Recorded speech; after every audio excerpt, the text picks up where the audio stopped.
প্রথম যখন আমরা দায়িত্ব গ্রহণ করি সরকারের, প্রায় সঙ্গে সঙ্গেই এই বন্যা শুরু হয়েছিল। ঠিক বুঝতে পারছিলাম না এই জায়গাতে কি বন্যা হবে, কারণ এটা স্বাভাবিক বন্যা ছিল না। অন্যান্য বছরে যেসব জায়গায় বন্যা হয়, এটা সম্পূর্ণ ভিন্ন জায়গার বন্যা। এটা কত গভীরভাবে মানুষকে ক্ষতিগ্রস্ত করবে সেটারও কোনো ধারণা ছিল না। প্রথম আন্দাজ করা হচ্ছিল যে তাড়াতাড়ি চলে যাবে। যতই দিন যাচ্ছিল এটা কঠিন হয়ে যাচ্ছিল, বন্যার প্রকোপ বেড়ে যাচ্ছিল। তো সবাই প্রথম ত্রাণ নিয়ে দৌড়াদৌড়ি, তাদের যা আপনাদের সবাইকে রক্ষা করার জন্য দৌড়াদৌড়ি। সারা দেশে সবাই ঝাঁপিয়ে পড়েছিল সাহায্যের জন্য। এটা যে কত বড় বন্যা ছিল এটা বুঝতে পেরেছি বন্যা চলে যাওয়ার অনেক পরে। যে লোকমুখে যখন শুনতে আরম্ভ করলাম ব্যক্তিগতভাবে কীভাবে ক্ষতিগ্রস্ত হয়েছে। আপনারা যারা উপস্থিত আছেন পর্দার অন্যদিকে, যাদেরকে আমরা দেখছি এখানে পর্দাতে, তারা ভুক্তভোগী সবাই। অবস্থাপন্ন যারা এলাকায় ছিলেন তারাও ভুক্তভোগী, তাদেরও কোনো ছাড় দেয় নাই বন্যা। কিন্তু যারা বাড়িঘর হারিয়েছে তাদের কোনো জায়গা ছিল না কোথায় যায়। তো নানাভাবে প্রস্তাব আসছিল যে বাড়ির জন্য টাকা দিতে হবে। তো টাকা দেওয়ার ব্যাপারে আমি একটু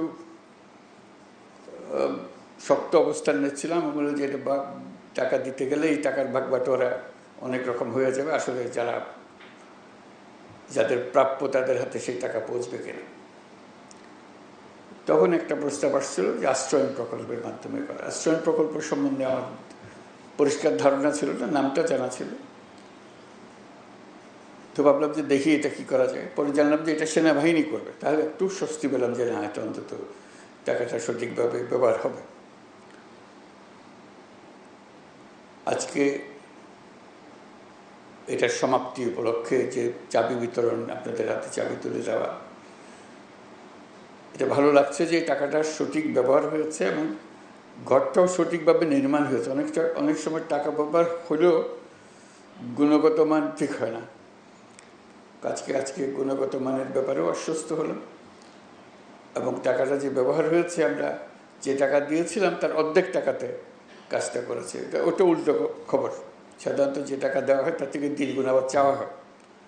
এটা যা দেওয়া হয়েছিল তার অর্ধেক ব্যবহার হয়েছে। এই অর্ধেক টাকাতেই 300 ঘর তৈরি হয়েছে। এটাও একটা আনন্দের খবর। আমরা সেনাবাহিনীর যারা কাজে নিয়োজিত ছিলেন, এটা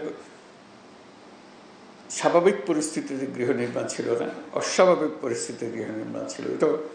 এটা বিশেষ আলোচনার বিষয় যে এর মধ্যেও গুণগত মান ঠিক রাখা, জিনিসপত্র হাজির করা।